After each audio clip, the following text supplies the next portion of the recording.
Hello दोस्तों, स्वागत है आपका हमारे चैनल हानी वॉइस पर। मेरा नाम हादी है। मेरा ताल्लुक़ एक गरीब घराने से है। आज से कुछ महीने पहले मैं एक कंपनी में नौकरी करके अपने घर के खर्चे चला रहा था। मैं अपनी बहनों का एक ही भाई था और वो अभी गैर शादीशुदा थी और उनकी शादी की ज़िम्मेदारी मेरे सर पर थी। हर गुज़रते दिन के साथ मेरी परेशानी बढ़ती जा रही थी। जैसे जैसे दिन गुज़र रहे थे, मेरी बहनों के बालों में चांदी उतरने लगी थी।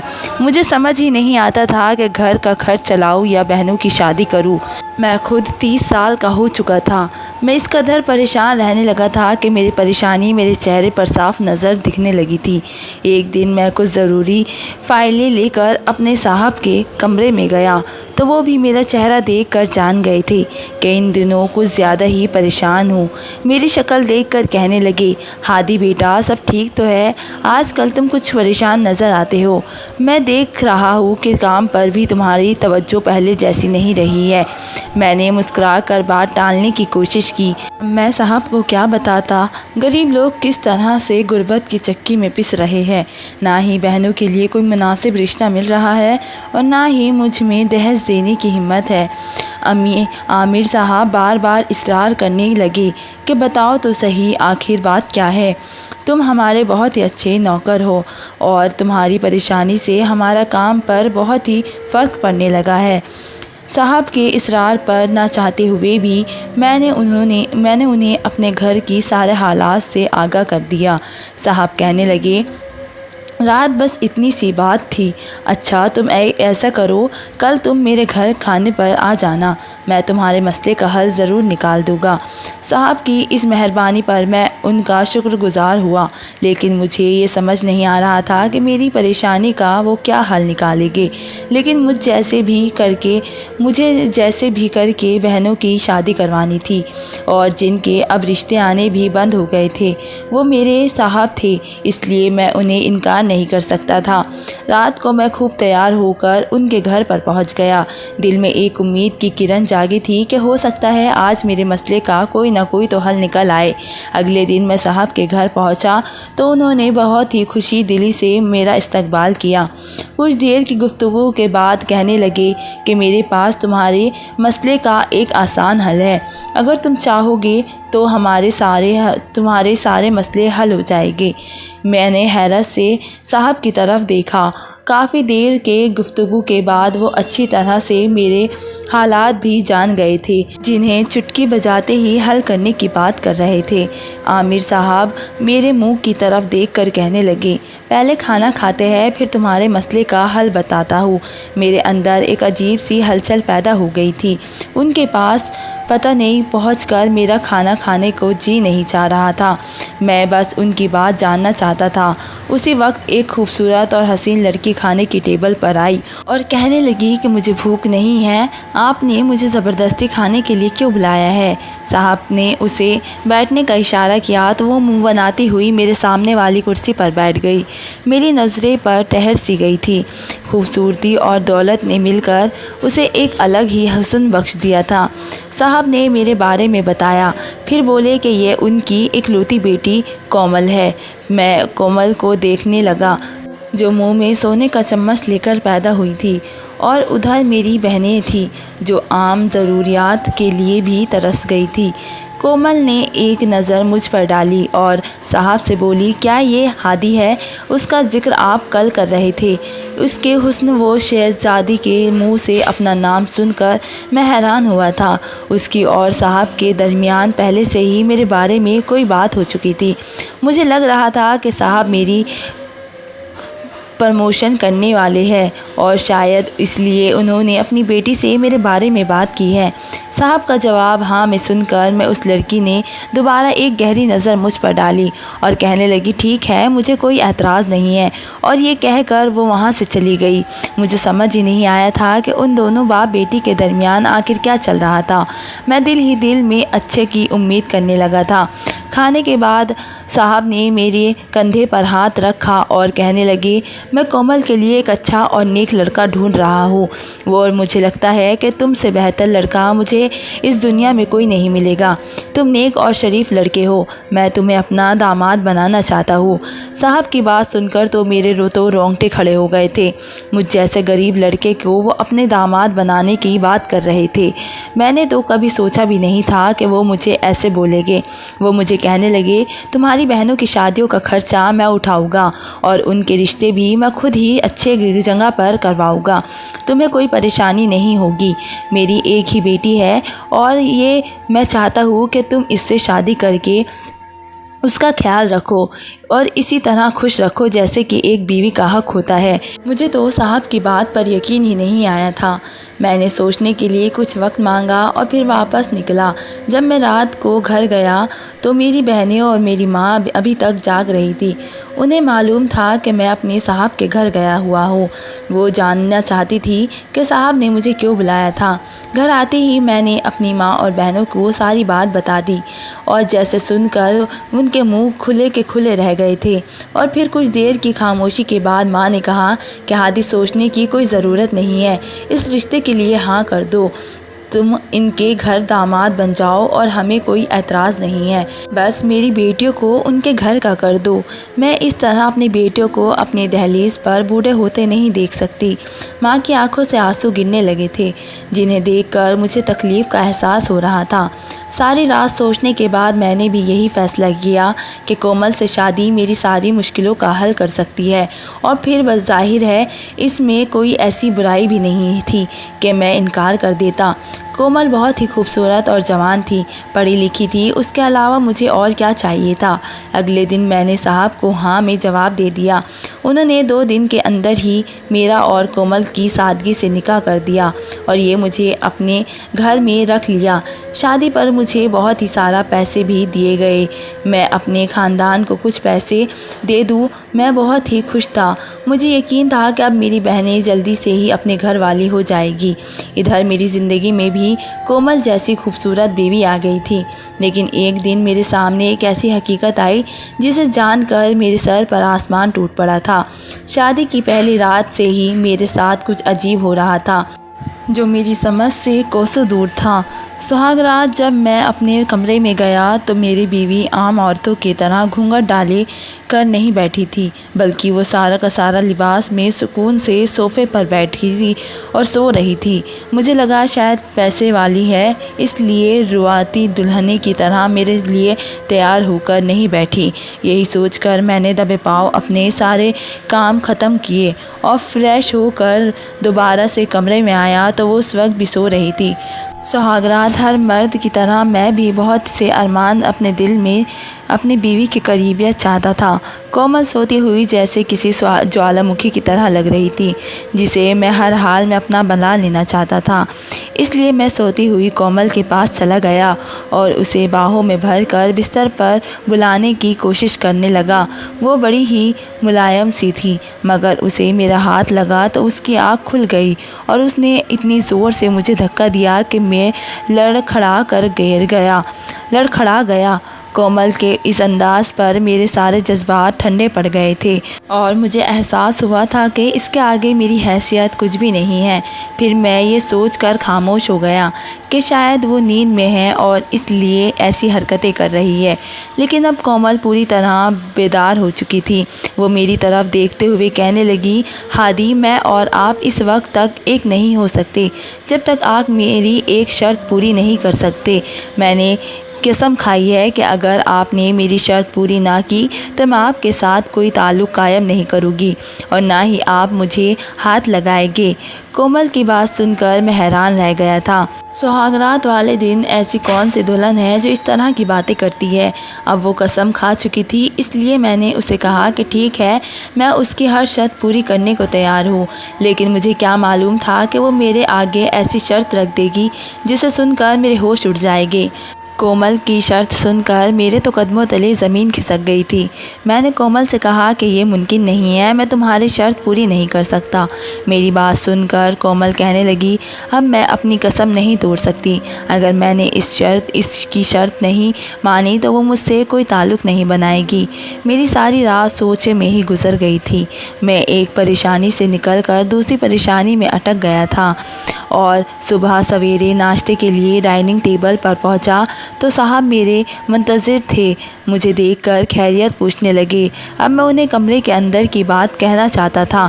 उनकी बेटी ने तो मेरे अरमानों पर पानी डाल दिया था और मुझे हाथ तक नहीं लगाने दिया था। साहब कहने लगे कि कुछ दिन मुझे ऑफ़िस आने की ज़रूरत नहीं है, मैं उनकी बेटी के साथ शुरू के दिन अच्छी तरह गुजार लूँ, फिर मुझे सारी ज़िंदगी काम ही करना है। साथ साथ उन्होंने ये भी बताया कि मेरी बहनों के लिए उन्होंने एक बुआ से बात की है और वो बहुत ही अच्छे और अमीर घरानों के रिश्ते दिखाएगी। साहब की बात सुनकर मुझे एक तसल्ली सी हो गई थी। अब मसला कोमल और उसकी अजीब किस्म की शर्त का था। अपना घर तो बर्बाद नहीं कर सकता था मैं, लेकिन उसकी शर्त मेरा घर आबाद भी नहीं होने दे सकती थी। साहब जाते जाते कहने लगे, कोमल बहुत ही भोली है, उसके अंदर दूसरी लड़कियों की तरह चालाकी नहीं है और सब इसी बात का फ़ायदा उठाते हैं। इसलिए तुम्हारी अच्छाई और शराफत देखकर मैंने तुम्हारे साथ उसकी शादी करवाई है। तुम्हारी ज़ात उससे कोई तकलीफ़ नहीं पहुंचनी चाहिए। वो अपनी बात मुकम्मल करके चले गए थे। मैं सोच रहा था कि उनकी भोली भाली बेटी ने पहली ही रात मेरे साथ इतना बड़ा जुल्म कर दिया था। रात को मैं रूम में दाखिल हुआ। कोमल कहीं जाने के लिए तैयार हो रही थी। मैंने हैरत से पूछा कि तुमने मुझे बताया नहीं कि तुम कहाँ जा रही हो? तो कोमल कहने लगी कि मेरे साथ नहीं बल्कि अकेले जा रही हो।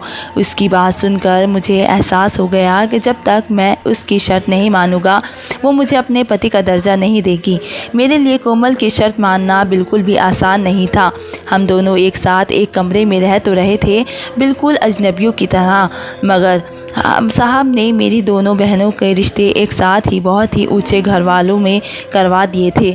महीने भर बाद उनकी शादी थी और सारा खर्चा भी साहब ही उठा रहे थे।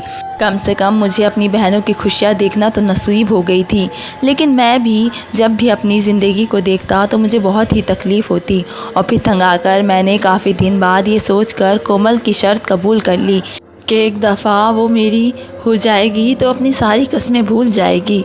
मैंने सोच लिया था कि मैं अपनी मोहब्बत से उसका दिल इस कदर अपनी तरफ से बहुत ही ओझल कर दूँगा कि फिर उसे कोई भी शर्त भी याद नहीं रहेगी। और जब मैंने कोमल को बताया कि मुझे उसकी शर्त कबूल है तो वो बेहद ज़्यादा खुश हुई और वो रात को मेरी ज़िंदगी का हसीन तरीन रात बन गई।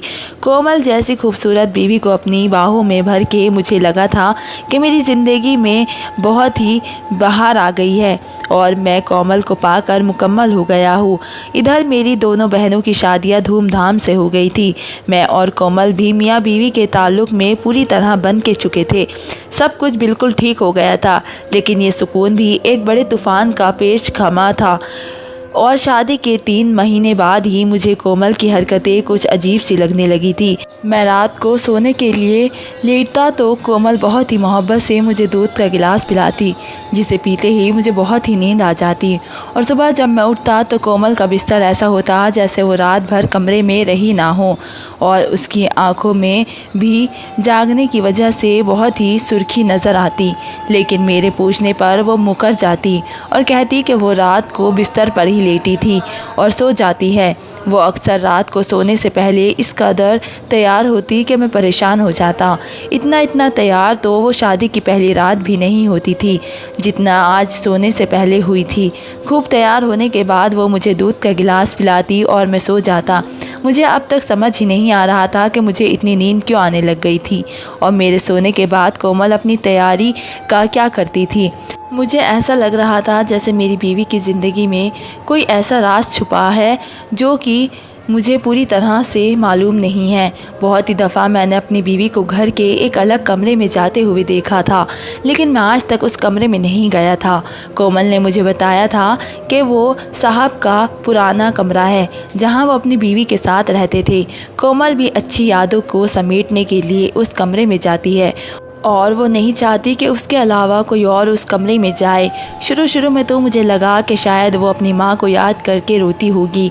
वो इस कमरे से बाहर आती तो उसकी हालत इस कदर अजीब सी होती कि मैं हैरान रह जाता, क्योंकि वह ऐसे हाँफती हुई बाहर निकलती कि जैसे बड़ा ही कोई सख्त मेहनत वाला काम करके आई हो। उसकी तो सांस भी जल्द से जल्द ठीक ना होती थी। एक दफ़ा उन्हीं सोचों में मेरा एक्सीडेंट हो गया।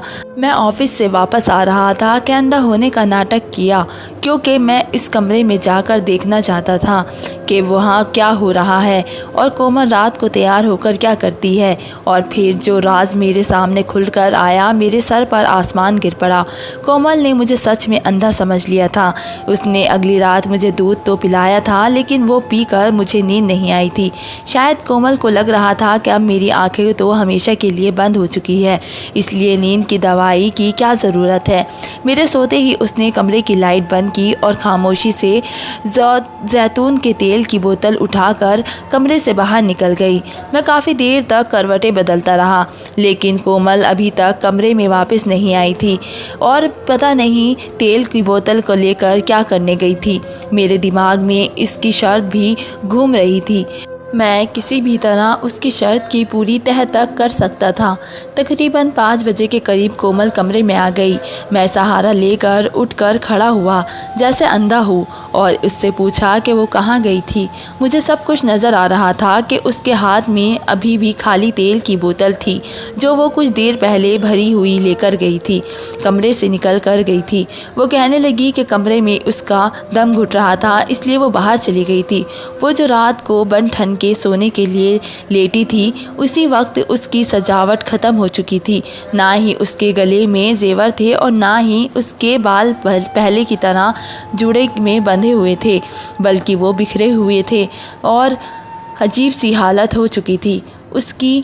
2-3 दिन तक मैं उसी तरह खामोशी से उसे देखता रहा और फिर जब तक चौथा दिन आया, वो उसी तरह कमरे से तेल की लेकर बोतल निकल गई तो मुझसे रहा न गया और मैं उसके पीछे दबे पाँव कमरे से निकला। वो साहब के कमरे पर पुराने वाले कमरे में जा रही थी।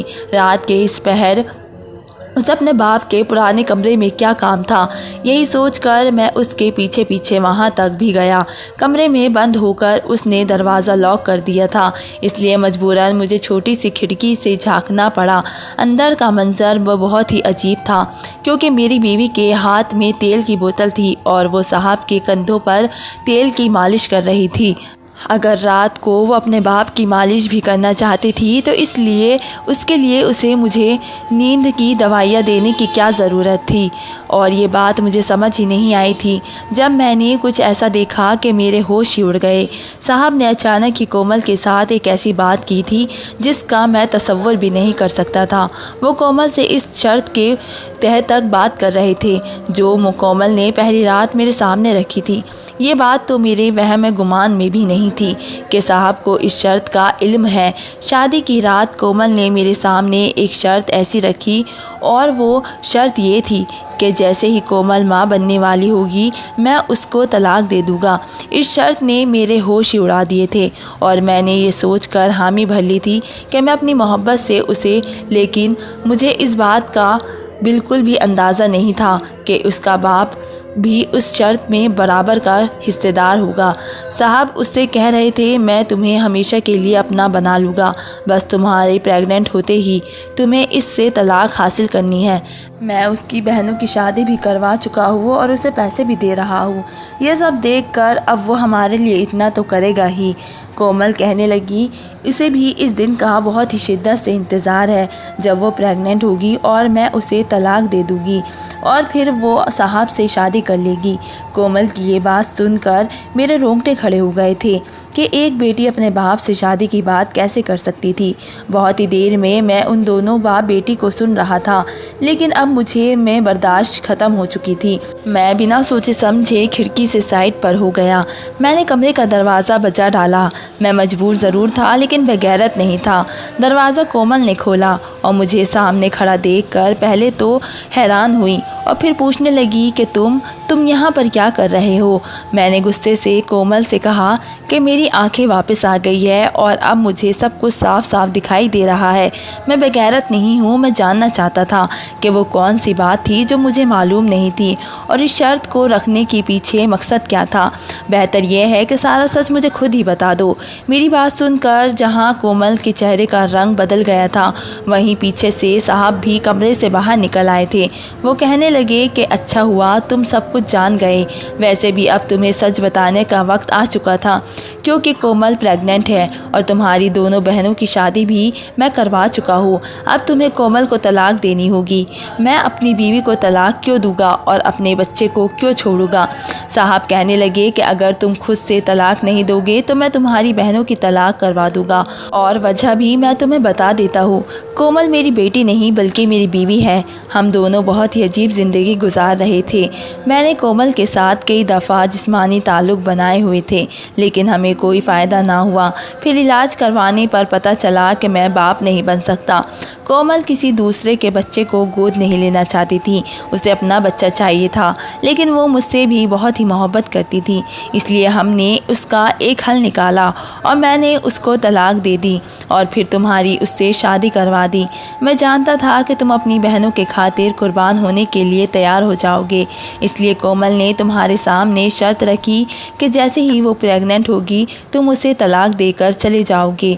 बच्चे की पैदाइश होते ही वो उसकी इद्दत ख़त्म हो जाएगी और वो अब दोबारा से मुझसे निकाह कर लेगी। इस तरह वो एक जायज़ बच्चे की माँ भी बन जाएगी और दोबारा से मेरी ज़िंदगी में भी शामिल हो जाएगी। अब जबकि वो प्रेग्नेंट हो गई है तो तुम्हें उसे छोड़ना ही पड़ेगा, क्योंकि उसके बच्चा का पैदा होते ही मैं खामोशी से दोबारा से उससे अपना निकाह में ले लूँगा और दुनिया वालों को इसकी खबर भी नहीं होगी। इन दोनों का सच जानकर मेरे कदमों तले ज़मीन निकल गई थी। मैं बहुत ही बड़ा धोखा खा बैठा था, लेकिन मुझे यकीन हो गया था कि एक ना एक दिन कोमल साहब को भी ज़रूर धोखा देगी, क्योंकि वो एक गरीब लड़की थी जिसने पैसे के खातिर अपने बाप की अमीर की आदमी से शादी की थी। अपनी बहनों का घर बसा रहने के खातिर मैंने खामोशी से कोमल को तलाक दे दी और रात के अंधेरे में ही मैं वो मोहल्ला छोड़ दिया था। साहब ने अपना वादा निभाया और मुझे अच्छी नौकरी दिलवाई, लेकिन कुदरत ने ऐसा खेल खेला कि उनके हाथ कुछ भी नहीं आया। कोमल ने 8वें महीने में ही एक मुर्दा बच्चे की पैदाइश की और उसकी माँ बनने की भी ख्वाहिश अधूरी रह गई। उसकी और मेरी तलाक भी वाकई हो चुकी थी। अब इस एक दफ़ा फिर से साहब के बगैर औलाद की ज़िंदगी गुजारनी थी। मेरी अच्छी नौकरी की वजह से मेरी माँ ने मेरा एक अच्छी लड़की के साथ रिश्ता तय कर दिया था, जो कि कोमल से भी ज़्यादा हसीन और पढ़ी लिखी थी। वो तो बाद में मुझे पता चला कि ये कोई साहब की रिश्तेदार थी, लेकिन वो मेरी बहुत ही इज्जत करती थी। वो इस कदर सुलझी हुई थी कि मुझे उस पर टूट कर प्यार आता था और अब मैं उसके साथ अपनी ज़िंदगी जीने लगा हूँ। तो दोस्तों, आपको मेरी कहानी कैसी लगी मुझे कमेंट करके ज़रूर बताएं। मिलते हैं एक नई वीडियो के साथ, तब तक के लिए धन्यवाद।